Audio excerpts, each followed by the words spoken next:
Halo semuanya, welcome back. Nah, kali ini aku mau buat video pendek tentang syarat kamu ikut Ausbildung di Jerman. Dan ini khususnya untuk Ausbildung keperawatan, jadi khusus buat perawat. Sebelum kita mulai, aku mau mengucapkan ke kalian semuanya selamat tahun baru 2021. Semoga di tahun yang baru kita punya semangat yang baru untuk mencapai semua mimpi kita yang tertunda, untuk mencapai semua harapan kita yang belum terwujud, dan juga semoga kita selalu sehat. Itu aja sih. Oke? Ikutin terus.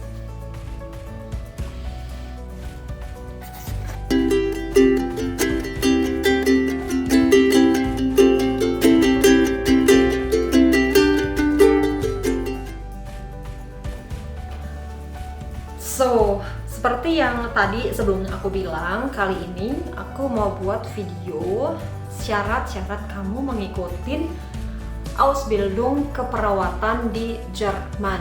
Karena kan aku baru lulus, jadi masih fresh gitu apa aja yang kita butuhkan. Jadi aku memutuskan untuk buat video ini terlebih dahulu. Gitu. Nah, untuk kalian yang pengen ikut Ausbildung keperawatan di Jerman, kalian butuh butuh ijazah. Kalau di sini bilangnya Mittlere Reife, mindestens Mittlere Reife. Contohnya kalau misalnya kita tuh SMA dan sederajat. Nah, ijazah kamu yang itu SMA dan sederajat kamu harus terjemahkan ke dalam bahasa Jerman. Dan kamu butuh yang asli kalau misalnya kamu tuh pengen melegalisir ijazahmu di Jerman. Karena aku pakai pengalamanku dulu. Aku kan ijazah terakhirku itu ijazah kuliah. Jadi kayak begini contohnya. Tuh ijazah kuliah.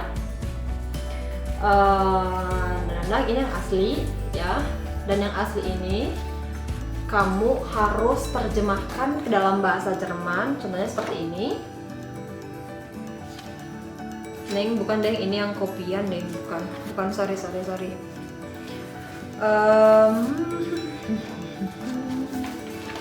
Nah, sorry ya. Ini ijazah yang asli tadi. Sekali lagi, asli bahasa Indonesia. Dan ini yang diterjemahkan ke dalam bahasa Jerman. Walaupun kalau misalnya kamu saat mau melegalisir, walaupun mereka itu nggak bisa bahasa Jerman, nggak bisa bahasa Indonesia maksudnya gitu ya, mereka itu cuma mau lihat ini beneran ijazahmu apa enggak, ini bener asli apa enggak, mau lihat uninya apa ataupun sekolahnya apa, tanggalnya disesuaikan ini asli apa enggak, terus kayak di fotokopian atau enggak gitu ya. Nah, kalau yang asli sendiri kamu akan bawa beserta ijazah yang sudah diterjemahkan dalam bahasa Jerman. Kalau di sini kalian bisa lihat beglaubigte Übersetzung, jadi penerjemah yang sudah diakuin, penerjemah sumpah untuk khusus bahasa Indonesia ke Jerman gitu ya. Nah, kamu butuh yang ini aja sebenarnya kalau misalnya kamu mau daftar Ausbildung, karena ijazahmu yang ini yang sudah diterjemah dan asli gitu ya, asli yang terjemahkan bakalan kayak dikasih stempel dari Rathaus ataupun dari Bürgeramt tempat kamu itu beglaubig kan, kayak melegalisir gitu kan. Biasanya mereka itu kan bikin stempel di sini, ujung sini ataupun ujung sini, dan terkadang aku pernah lihat itu di belakang, di baliknya gitu. Jadi ini yang bakalan kamu kirim ke tempat atau Ausbildungsstelle, tempat kamu bakalan ngedaftar Ausbildung. Yang kamu butuh ini. Nah, syarat yang kedua, kamu butuh sertifikat bahasa Jerman. Kalau untuk Krankenschwester sendiri di Jerman, kamu butuh yang mindestens level B2 gitu. Jadi kurang dari B2 mereka tuh in the regel mereka tuh nggak terima. Kayak aku baru ada kenal juga, dia itu cuma punya B1 kayaknya, dan mereka tuh nggak diterima di sekolahku. di sekolahku ya, karena kan ada beberapa sekolah yang juga nerima yang bukan dari B1, bukan dari B2 gitu. Kalau di sekolah aku sendiri ataupun tempat Uniklinikum yang lain, karena kan aku belajarnya di Uniklinikum Erlangen, mereka tuh cuma minta mindestens B2 gitu. Jadi syarat kedua, bigesah kamu punya sertifikat bahasa mindestens B2. Kalau aku dulu, aku juga pakai B2 yang umurnya udah hampir 7 tahunan. Dulu aku lulusnya pakai nilai pas-pasan. Jadi ya aku kirim aja gitu kan, so-so B2. Nah, syarat yang ketiga, kamu itu punya surat pernyataan sehat dari rumah sakit, bukan rumah sakit juga, dari dokter Hausartsmu di sini. Jadi kamu minta kayak surat ates gitu dari dokter kalau yang menyatakan kamu itu sehat. Mereka itu akan kontrol standar gitu ya. Kayak aku dulu paling karena dokterku waktu di 3 tahun setengah, bukan deh, 3 tahun yang lalu tuh dia tanya kan buat ates itu buat apa. Jadi aku bilang buat ikutin Ausbildung Krankenschwester. Terus ya udah, dia tuh karena emang gluk juga sih, kayak maksudnya keberuntungan juga kalau misalnya Hausarztmu atau doktermu itu baik, mereka itu bakal bilang kami tuh butuh impfung ini, kayak butuh vaksin ini standarnya. Jadi waktu aku dulu, aku langsung divaksin sama dokterku kayak vaksin standar. Jadi kita tuh bakalan dikasih kayak buku impfung, buku vaksinasi gitu kan. Karena aku emang nggak tahu kenapa nggak punya. Waktu dari Indo juga nggak punya. Jadi langsung divaksin standarnya dari dokterku. Jadi langsung dikasih surat yang menyatakan kalau misalnya kami tuh sehat dan boleh, maksudnya geeignet gitu untuk mengikuti Ausbildung Krankenschwester. Jadi surat itu. Terus yang keempat, kamu ini setahu bukan kewajiban, bukan keharusan, tapi itu kayak nilai-nilai yang plus banget kalau misalnya kamu sebelum mendaftar Ausbildung, kamu itu sudah pernah mengikuti kayak FSJ, Freiwillige Soziales Jahr, ataupun BFD, Bundesfreiwilligendienst. Jadi kayak kerja sosial gitu, kerja sosial nggak harus di Social Einrichtung, nggak harus di bidang sosial. Tapi so besser kalau misalnya kamu tuh pernah ikutin FSJ ataupun BUFDI di Soziale Einrichtung, mau itu di Altenheim, Pflegeheim, ataupun di Krankenhaus, ataupun di Wohngemeinschaft, Wohneinrichtung, ada gitu kan. So besser kalau misalnya punya pengalaman di situ, minimalnya setahun, maksimalnya 18 bulan gitu. Jadi kalau misalnya kamu sudah pernah, itu nilai plus. Minta dari Arbeitgebermu yang dari BUFDI ataupun FSJ, Arbeitsbescheinigung. Jadi di situ tertulis kalau misalnya kamu itu pernah mengikutin ataupun sudah mengikutin Soziales Jahr ataupun BUFDI. Kadang kayak waktu punya aku dulu, mereka itu langsung tulis ya ini si Martina pernah ikut ini. Dan mereka itu kadang juga tulis di bawahnya, si Martina itu orangnya seperti ini. Jadi dengan Bewertung mereka itu, kita tuh nambah nilai plus saat ikut Ausbildung ataupun mendaftar Ausbildung, dan itu wichtig, penting. Ambil Bescheinigung dari FSJ-mu. Nah, kayaknya itu aja standarnya. Satu lagi Volljahre. Jadi kalau misalnya kayak temanku dulu, kita tuh mindestens 18 tahun saat mengikuti ujian akhir, ujian lulusan. Jadi kamu mindestens 18 tahun. Jadi kalau misalnya buat yang mau ngikutin Ausbildung, kamu harus lihat kalau misalnya saat ujian akhir tahun ketiga kamu sudah 18 tahun. Jadi boleh aja kamu ngikutin Ausbildung itu saat kamu sudah umur 16 ataupun baru umur 16. Boleh aja. Itu rein teoritis oke. Nah, setelah semua dokumennya selesai, semua dokumennya itu tersusun, kamu juga butuh kayak Lebenslauf. Jadi kayak daftar riwayat hidup dalam bahasa Jerman. Kalau misalnya kalian kurang tahu gitu ya, kalian bisa lihat di internet. Di sana itu banyak muster-muster untuk Lebenslauf. Jadi aku juga pakai dulu yang muster dari internet. tapi buat sendiri Lebenslaufnya gimana, mulai dari apa ya, yang penting itu di saat Lebenslauf kamu tunjukkan nilai plusmu, contohnya hobimu itu apa, terus sertifikatmu apa, kemampuan, contohnya kemampuan komputer ataupun kemampuan bahasa ataupun kemampuan seni, tulis, karena itu menjadi nilai plus kamu gitu kan. Nah setelah itu kamu kirim semua ke Ausbildungsstellemu yang mau kamu tujuin.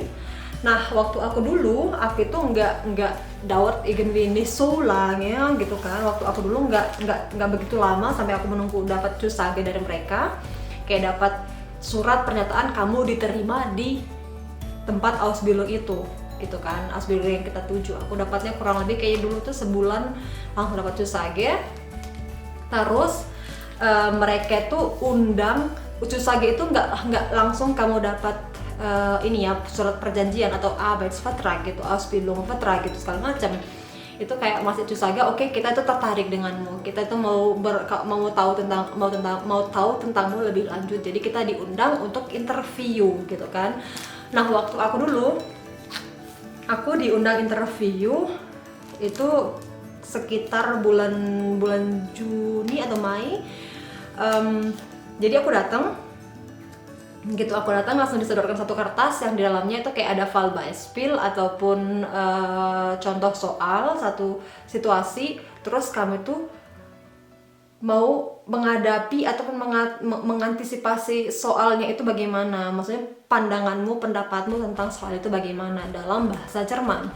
Jadi dulu aku kurang lebih udah punya waktu 10 menit untuk menulis pendapat ataupun menulis argumen kita tentang Fallbeispiel itu. Jadi langsung datang kerjain satu soal, setelah 10 menit kita itu dipanggil untuk interview. Nah saat interview itu kamu meyakinkan mereka kalau misalnya kamu itu geeignet, kalau misalnya kamu itu cocok dan pantas untuk Ausbildung itu, dengan kamu banyak bercerita, banyak menceritakan positif dari dirimu ataupun pandanganmu ataupun dan lain-lain gitu kan. Jadi kayak menjual diri, bukan menjual diri deng, menjual nilai gitu loh, menjual supaya kamu tuh terima diterima. Jadi pasti kalian pasti tahu lah gitu ya, bukan menjual diri. Nah setelah interview beberapa minggu kemudian barulah kamu dapat Arbeitsvertrag. Kayak di sini aku masih ada Arbeitsvertragku dulu waktu untuk Ausbildung, kurang lebih seperti ini Ausbildung Vertragnya gitu ya, kurang lebih seperti ini.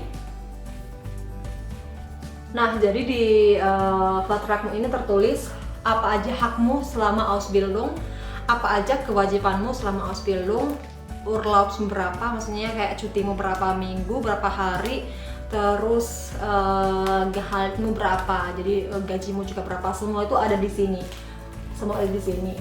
Nah setelah kamu dapat Ausbildungsvertrag seperti ini, barulah kamu pergi ke Ausländerbehörde untuk buat visa ataupun perpanjang visa. Jadi waktu aku dulu, karena mereka tahu kan kita tuh Ausländer, jadi orang asing yang butuh visum, yang butuh izin tinggal untuk di Jerman. Jadi mereka ekstra ngeluarin kayak surat yang menyatakan kalau misalnya aku itu sudah mendapat Ausbildungsplatz di Erlangen. Jadi proses visa aku kemarin itu kurang lebih seminggu 2 minggu sudah selesai. Dan juga waktu Anerkennung gitu kan, Anerkennung kita kan harus Anerkennung dulu, ijazah tadi semuanya itu nggak cukup cuma bikin aja. Anerkennung itu juga yang paling penting. Anerkennung itu aku waktu itu dibayar, dan juga berkat surat dari Ausbildungsstelleku itu yang menyatakan kalau misalnya aku dapat Ausbildung. Anerkennung, proses Anerkennung itu kayak penyetaraan ataupun pengesahan gitu ya. Ijazah aku itu cuman sebentar, seminggu 2 minggu juga udah selesai. Nah, yang aku lupa ngasih tahu kalian, aku baru lihat kalau misalnya kamu Anerkennung ijazah gitu ya, kamu juga butuh, mereka itu akan minta nilai-nilai terakhir. Ini agak-agak gini ya karena kepanjangan. Selain mereka minta ijazah, mereka itu juga akan minta nilai akhir saat kamu dulu kuliah ataupun saat kamu dulu sekolah. Nilainya itu bakalan di apa? Kamu terjemahkan sama juga seperti ijazah. Kamu harus bergelar bikin juga kayak begini ya, bergelar bikin. Terus dikirim ke Anerkennungsstelle. Kalau dibayar itu ada dibayar, ada juga yang di bond, ada juga yang di Konstanz, je nachdem kamu di mana. Waktu aku tuh dulu dibayar. Jadi syukur-syukurnya segala Anerkennung ataupun visum itu nggak terlalu lama karena dapat ekstra Bescheinigung ataupun Bestätigung dari Uniklinik Erlangen gitu. Jadi nggak selama waktu aku dulu beantragen visum untuk FSJ, nggak selama itu gitu ya, syukurnya. Nah, kayaknya itu aja syarat-syaratnya kalau misalnya kalian pengen ikut Ausbildung keperawatan di Jerman. Lebih kurangnya kalian kalau misalnya ada yang mau ditanya, ada yang kurang jelas, kalian boleh tulis di sini, tulis di komentar ataupun at Instagram ataupun at Facebook, egal, pasti kalian cepat nemuin gitu kan, karena sama aja nama aku di mana-mana sama. Bisa kalau misalnya kalian punya pertanyaan, ada yang belum jelas, silahkan tulis di komentar. Kalau misalnya aku ada waktu, dan pasti dengan senang hati dijawab gitu ya. So semoga video ini membantu kalian yang lagi pengen ataupun punya cita-cita untuk ikut Ausbildung di Jerman ataupun keperawatan di Jerman. Semoga membantu, dan aku mengucapkan berpesannya cuma satu sih. Kalau misalnya kita di Jerman, kita tuh harus tekun. Jadi tekun pada bidang yang kita kerjakan gitu ya, tekun pada hal yang kita rencanakan. Jadi semoga pasti ada jalannya gitu. So nggak panjang lebar, aku cuma mau bilang viel Erfolg buat kalian yang pengen ke Jerman, buat kalian yang pengen ikut Ausbildung di Jerman, egal apapun Ausbildung Richtungnya itu, gastronomi, perhotelan, Kauffrau, Industriekauffrau, Bankkauffrau, Oda, ataupun Krankenschwester gitu ya. Viel Erfolg, semoga kalian mendapatkan mimpi kalian, mendapatkan Ausbildungsplatz yang sesuai dengan keinginan kalian, dan toy. Semoga kita semua berhasil. Sampai ketemu lagi di video berikutnya. Salam dari